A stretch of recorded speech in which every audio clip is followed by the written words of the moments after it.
प्रीतनगर के राजा की कोई संतान नहीं थी। ईश्वर की कृपा से बहुत समय के बाद राजा को अपनी चौथी रानी से एक बेटा पैदा हुआ।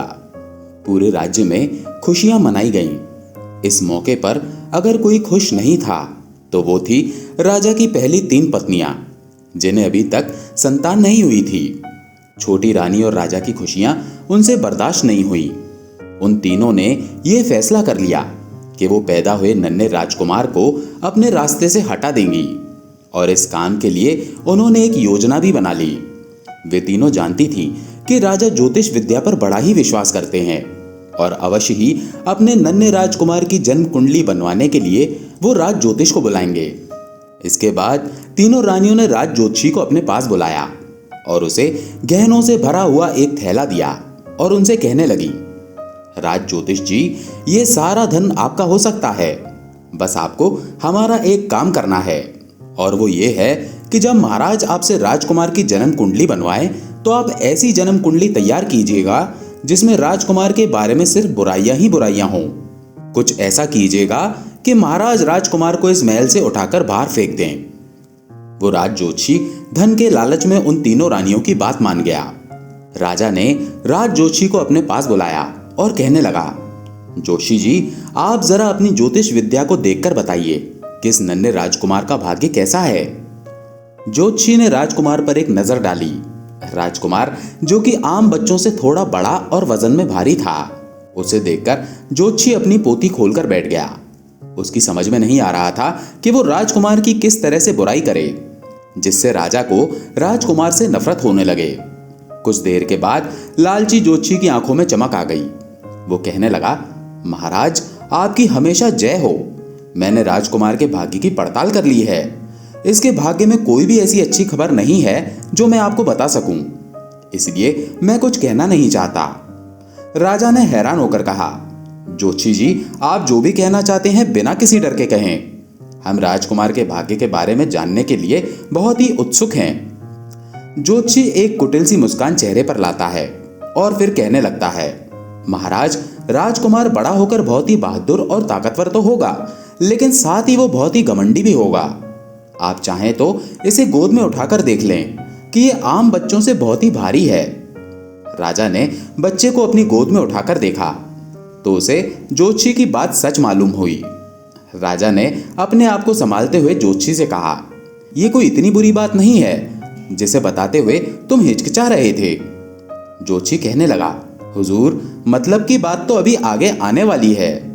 बड़े होकर राजकुमार को जैसे ही अपनी ताकत का अंदाजा होगा, वो आपका कहा नहीं मानेगा और विद्रोह कर उठेगा। राजा कुछ परेशान सा हो गया और पूछने लगा, इसका क्या मतलब है? हुजूर, राजकुमार राज सिंहासन के लालच में आपकी जान का दुश्मन बन जाएगा, और साथ ही साथ महाराज। वो ज्योतिषी जानबूझकर कहते कहते रुक गया। महाराज ने कहा, बस बस, अब चुप रहो। राजा ने भी ज्योतिषी को आगे बोलने से रोक दिया और गरजकर हुक्म दिया, राजकुमार को अभी के अभी मौत के घाट उतार दिया जाए। उसी वक्त पर्दे के पीछे से राजकुमार की मां आई और राजा के पांव पकड़कर बच्चे की जिंदगी की भीख मांगने लगी। राजा ने महारानी के दिल का ख्याल करते हुए बच्चे की जान बख्शने का विचार बनाया, परंतु वो किसी भी हालत में राजकुमार को अपने राज्य में नहीं रखना चाहता था। इसलिए उसने सैनिकों को आदेश दिया कि इस बच्चे को उठाकर हमारे राज्य की सीमा से बाहर कर दिया जाए। राज्य की सीमा के बाहर जो जंगल बना है, वहां इस बच्चे को छोड़ आया जाए।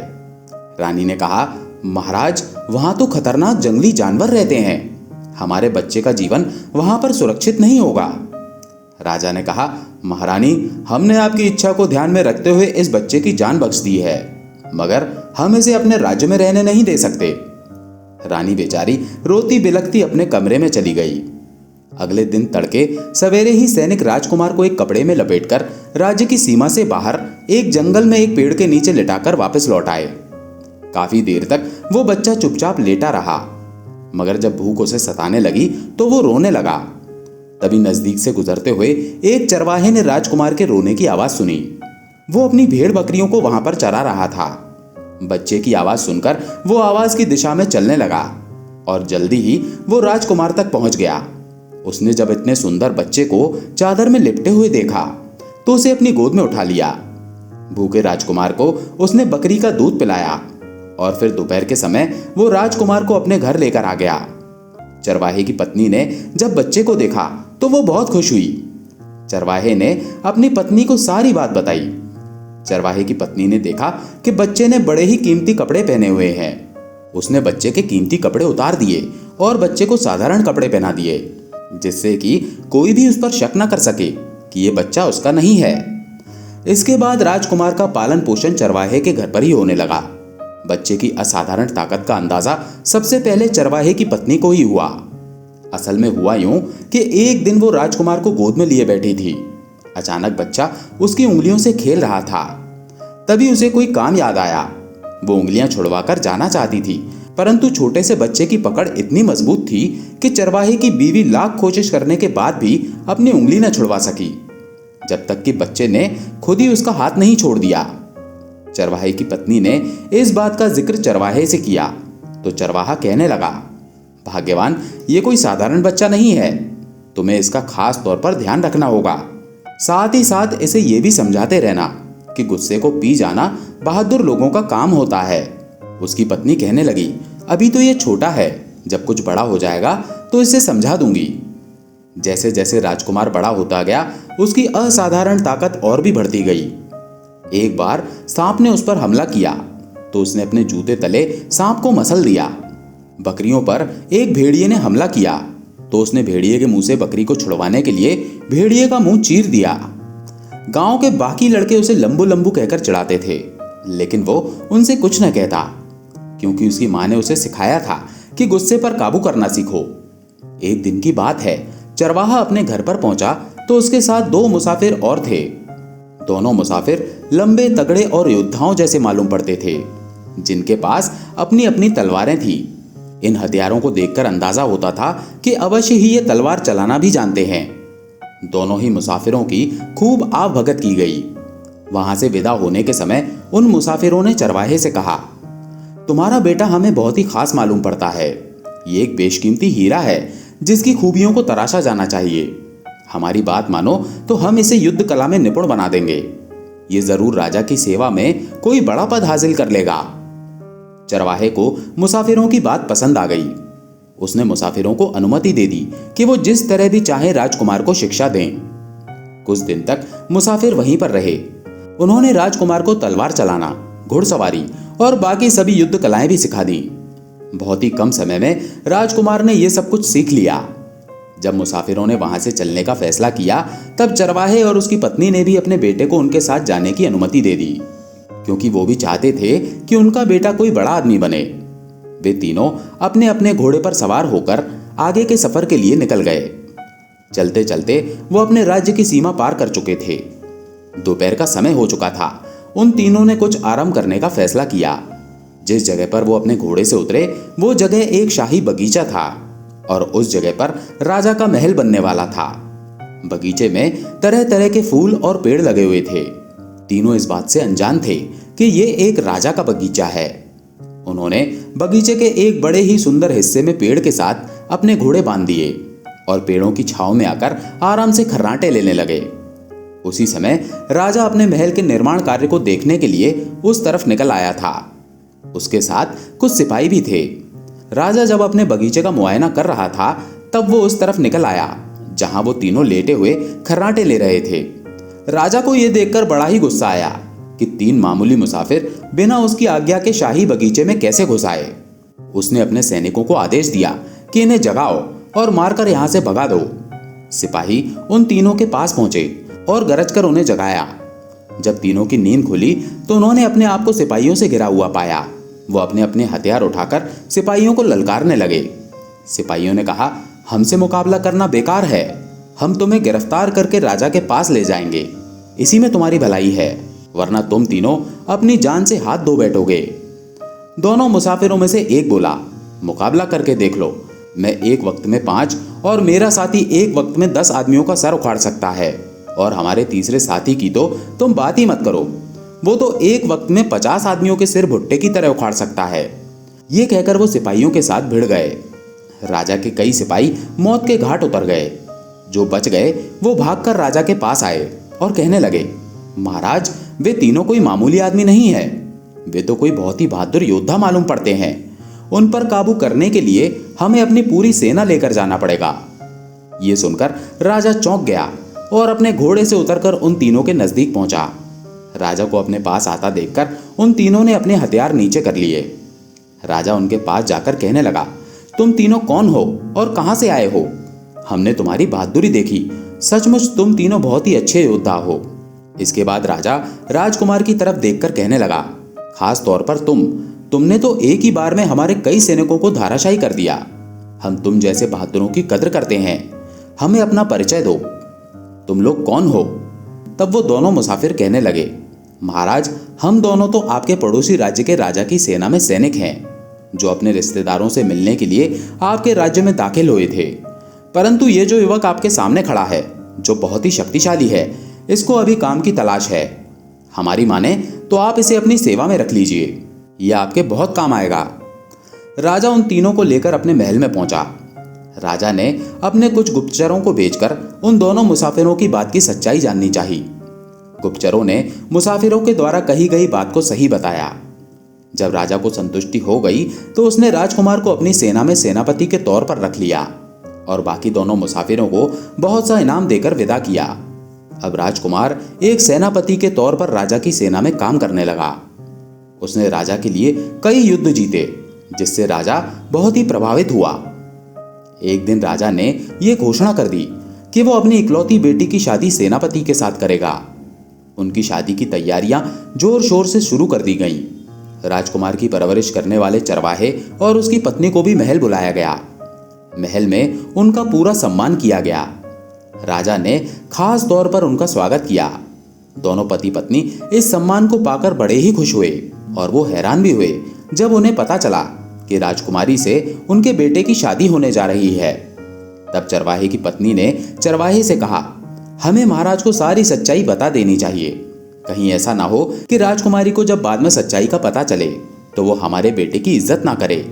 इसलिए चरवाहे की पत्नी ने अपने पति को गांव वापस भेजकर राजकुमार के बचपन के वो कपड़े मंगवा लिए जो राजकुमार ने उस वक्त पहन रखे थे जब वो उन्हें मिला था।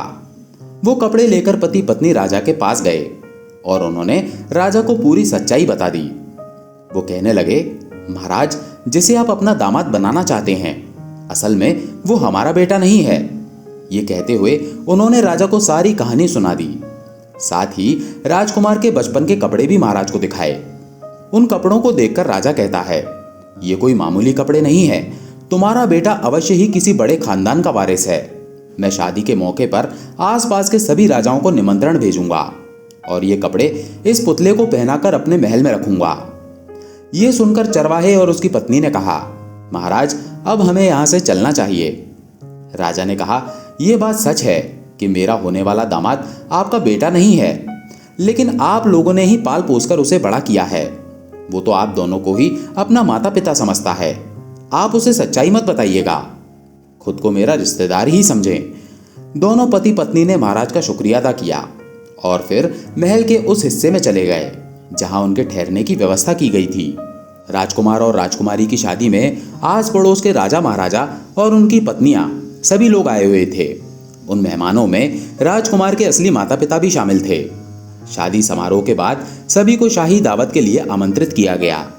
सभी लोग जब खाना खाने के लिए पहुंचे तो अचानक राजकुमार की मां, जो कि रानी थी, उसकी नजर उस पुतले पर पड़ी जिसे राजकुमार के बचपन के कपड़े पहनाए गए थे। पुतले को देखकर रानी की आंखों में आंसू टपक पड़े। वो दौड़कर उस पुतले के पास गई। उस पुतले के कपड़े उतारकर कमीज को उल्टा कर देखा, जिसकी आस्तीन पर 2 सिरों वाले शेर का निशान बना हुआ था। वो दौड़ती हुई राजा के पास गई और कहने लगी, ये कपड़े आपको कहां से मिले हैं? ये तो मेरे बेटे के कपड़े हैं। राजा ने चरवाहे और उसकी पत्नी को रानी से मिलवाया। तब चरवाहे ने सारी कहानी रानी को बता दी कि कैसे राजकुमार उन्हें एक जंगल में मिला था और फिर उन्होंने उसे पाल पोसकर बड़ा किया। अब राजकुमार और सभी आए हुए मेहमानों को पता चल गया कि चरवाहा और उसकी पत्नी राजकुमार के असली माता पिता नहीं है। दोनों पति पत्नी डबडबाई हुई आंखों से राजकुमार को देखने लगे। राजकुमार ये सब जानकर कुछ पलों के लिए चुप हो गया और फिर बोला, मैं जानना चाहता हूं कि मैं महल से जंगल में कैसे पहुंचा। जरा मुझे साफ साफ बताया जाए। राजकुमार के असली माता पिता चुपचाप खड़े थे। तब राजकुमार ने कहा, जब तक मुझे सारी सच्चाई का पता नहीं चलेगा मैं आपको अपना असली माता पिता नहीं मानूंगा। तब राजकुमार के असली पिता ने सिर झुकाकर कहा, महारानी तुम ही बता दो, मुझ में तो मेरा अपराध बताने की हिम्मत नहीं है। रानी ने बड़ी ही धीमी आवाज में सारी कहानी अपने बेटे को सुना दी। राजकुमार अपने पिता के इस कठोर और स्वार्थी व्यवहार से बड़ा ही दुखी हुआ। वो अपनी मां के गले लगा और रोने लगा, लेकिन जब राजा ने उसे गले लगाना चाहा तो वो दूर हो गया और कहने लगा, नहीं महाराज, मैं आपका बेटा नहीं हूं। मैं अपनी मां को कसूरवार नहीं समझता, क्योंकि उन्हें तो आपने मजबूर कर दिया था, लेकिन मैं आपको माफ नहीं कर सकता। राजा मायूस होकर कहने लगा, मेरे बेटे तुम सच कहते हो। ज्योतिषी से कुंडली बनवाना और उसकी बातों पर आंख मूंद कर विश्वास कर लेना, ये ठीक नहीं है। मुझे उस ज्योतिषी की बात पर विश्वास नहीं करना चाहिए था, मगर फिर भी मैंने अपने बच्चे का भाग्य जान ही लिया था, तो मुझे ईश्वर से प्रार्थना करनी चाहिए थी। इसलिए तुमसे ज्यादा मैं उस परम पिता परमेश्वर का अपराधी हूं। हे ईश्वर, मुझे माफ कर दो। इसके बाद वो रानी की तरफ देखकर कहने लगा, महारानी आपने वक्त रहते मुझे अपने मासूम बच्चे की हत्या करने से रोक लिया और मैं एक बड़ा अपराध करने से बच गया, इसीलिए मैं आपका बहुत ही ऋणी हूं। राजा फिर से अपने बेटे को देखकर कहने लगा, बेटा आज तुम्हें जिंदा देखकर मैं बहुत ही खुश हूं और भगवान का शुक्रिया अदा करता हूं कि उसने तुम्हें मुझसे दोबारा मिलवा दिया। तुम जहां पर भी रहो खुश रहो। अपने पिता को माफ करो या ना करो, लेकिन बेटा मेरी मृत्यु के बाद तुम राज सिंहासन संभाल लेना, मेरे लिए ना सही लेकिन अपने राज्य और उसकी प्रजा की भलाई के लिए। इसके बाद वहां उपस्थित सभी लोगों की आंखों में आंसू आने लगे। इधर चरवाहा जो ये सब कुछ देख रहा था, उसने अपने आंसू रोककर अपने बेटे से कहा, बेटा अपने पिता को माफ कर दो। तब तक राजकुमार खुद ही ऐसा करने का इरादा कर चुका था। उसका दिल भरा हुआ था और आंखों से आंसू छलक रहे थे। बगैर कुछ कहे सुने वो राजा को गले लगाकर रोने लगा। राजा की आंखों में खुशी के आंसू आ गए। सारे मेहमान वहां पर पिता और पुत्र का मिलन देखकर बहुत ही खुश हुए। कुछ देर तक वहां पर सन्नाटा छाया रहा और उसके बाद राजकुमारी के पिता ने कहा, यहाँ पर आए हुए सभी मेहमानों को मैं बस इतना ही कहना चाहता हूँ कि आज खुशी का दिन है, आप सभी भोजन का आनंद लीजिए। और फिर बड़े ही धूमधाम के साथ राजकुमार और राजकुमारी की शादी कर दी गई। राजकुमार राजकुमारी को लेकर अपने असली माता पिता के पास रहने लगा, परंतु वो अपना पालन पोषण करने वाले माता पिता को बिल्कुल नहीं भूला था। उसने अपने महल के ही नजदीक एक आलीशान महल और बनवाया और चरवाहे और उसकी पत्नी की वहीं पर रहने की व्यवस्था कर दी। वे सभी लोग एक खुशहाल जीवन बिताने लगे। दोस्तों, आशा है ये कहानी आपको पसंद आई होगी। अगर पसंद आई हो तो वीडियो को लाइक करके चैनल को सब्सक्राइब जरूर कर लें। धन्यवाद।